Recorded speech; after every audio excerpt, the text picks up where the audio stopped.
Okay, one of the other basic measurements that you have to take is your resistance measurement, okay? Anytime you have a circuit with a resistor in there, as such, you need to always know how to measure it. Now, the main rule for measuring a resistor is that it cannot be in the circuit. Let me move this up a little bit so you can see it.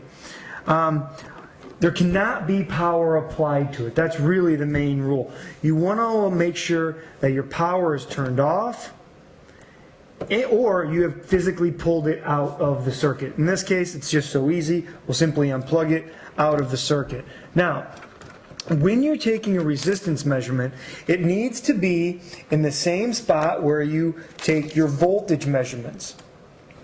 In your multimeters, you'll see the omega symbol, which stands for a resistive measurement. All right, so we're going to turn our meter on. In this case, we're going to measure ohms. Now, this is the only digital multimeter I've actually ever seen with a high and a low ohm setting, but we're going to just set it to high. That's always where we set it. Now, in this case, we have no issues or worries about blowing up a fuse. So what we do is we just simply plug our red into one junction, our black into another junction, and we're going to allow this thing to read. Now, what I typically do is I start as low as I can if I don't have an idea of what the resistor's value should be. In my class, what we're going to do is we'll end up taking a lab test in here, and one of the things you need to do is actually just measure resistance exactly the way that we're going to here, except I'm going to cover up the resistor's color code.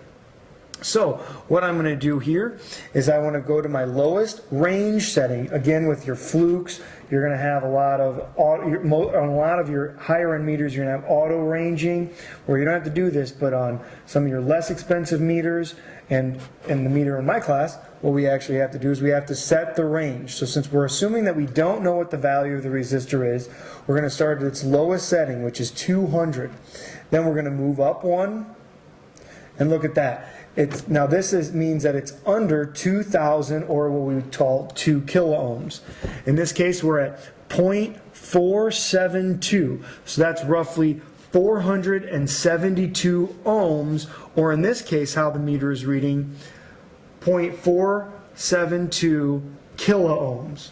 Same thing, 472 ohms. So we can assume that if we went through, we'd probably have this at around a 470 ohm resistor, since they don't make a 472 ohm resistor. There's just a little bit of a variation there, which is completely normal and completely within range for this type of resistor. So again, what we want to make sure, we have to make sure that the resistor is either out of the circuit or the power is off. We have to make sure that we're plugged into where we measure our volts and our ohms at. We want our red into our red, our black into our black. We want to make sure that we change our range setting on here to say high ohms.